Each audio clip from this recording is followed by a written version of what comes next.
An interesting side effect of modern economies is inflation. Now, there are multiple reasons why inflation exists. There's also multiple reasons why inflation doesn't have to be that big of an issue. I'll give you my opinion and my thoughts after at the end of the video when I've covered the basic facts, the things that you need to know. So for those of you that are interested in a bit of a economic discussion on inflation and why inflation is absolutely killing South Africans, you can stick around for that. For now, let's just jump straight into the data. As you get into it, you'll find that inflation is measured so wrong and it's explained to people so incredibly badly. But effectively, all of these headlines are now inflation is up from 3.3% to 3.4%, even though food inflation technically is down from 7% or 5.7% to about 4.5%. This is month to month stuff. It doesn't really matter. Like you can look at News 24, for example, here, and you see these changes, right? From September to August, we saw these fluctuations. Or you can look here.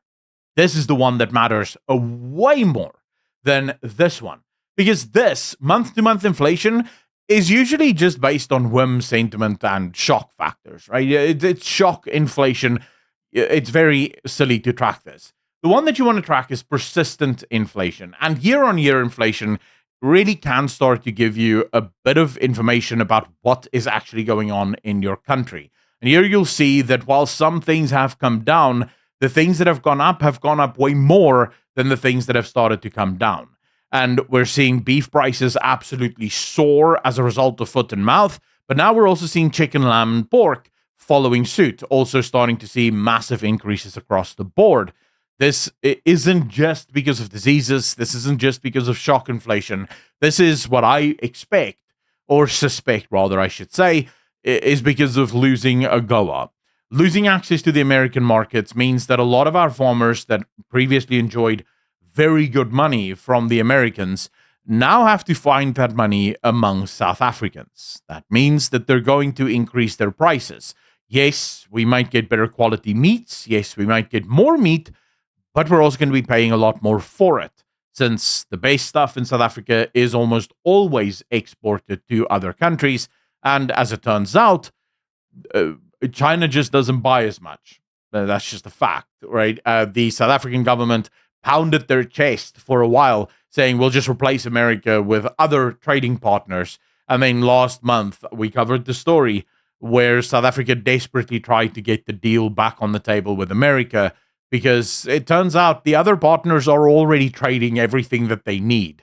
They don't want more of South African goods. And so if we can't get our deal with America back on track, it's really bad news for South Africa. Really bad news. So when you're walking into the supermarket and you feel like, dude, everything's just getting more and more expensive, you're not alone. And that's because if you look at this chart here, the inflation that you paid or that you see here in 2009, right, over 8%, you're still paying that inflation.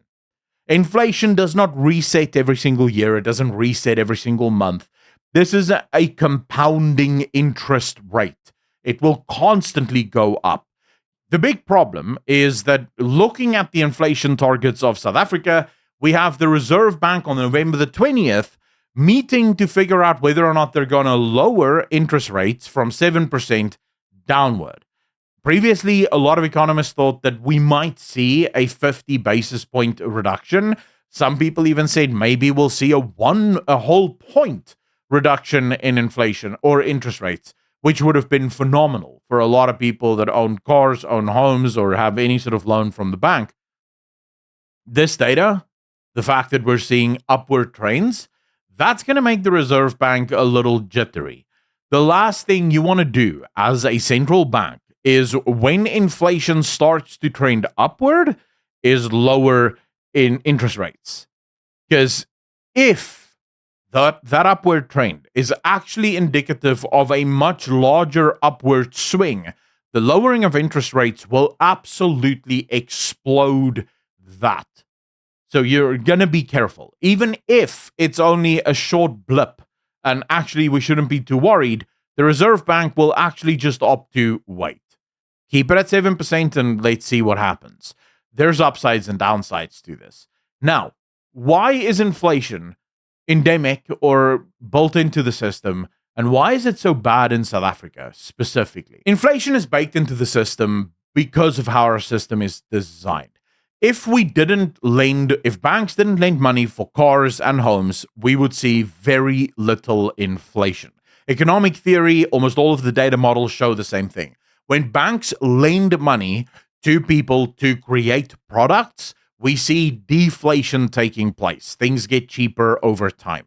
The second banks lend money for pure personal assets, we start to see inflation because the bank is creating money. Yes, by the way, the biggest creator of money in any economy is your ordinary bank. When you see ABSA, yeah, they're printing the money because, as it turns out, it's just numbers into an account, right? So they're printing it for you. But that money is going into a home. Since people are buying homes out on debt, they expect that those homes should be more expensive next year or the year after that. Otherwise, it wouldn't be worth accruing the cost of the debt.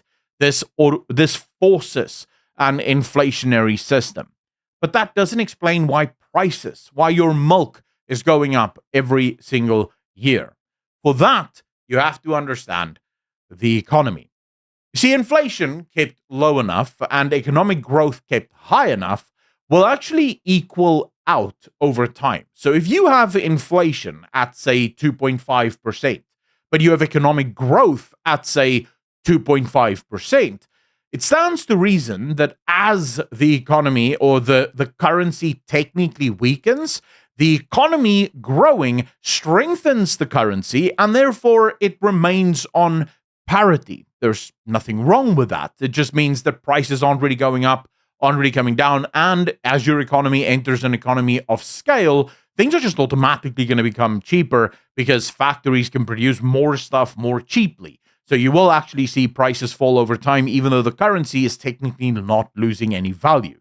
The real issue comes when you have an interest rate, or rather an inflation target or an inflation rate that is higher than what your economic growth is. This means that any amount of inflation over economic growth will just automatically lead to higher prices because you're not creating more jobs, you're not creating more value, your currency isn't gaining any value from the strength of your economy, and therefore all of that inflation just burdens on this side, and there's nothing that actually balances it out. South Africa has an economic growth rate of 0.4% in the first 2 quarters of this year.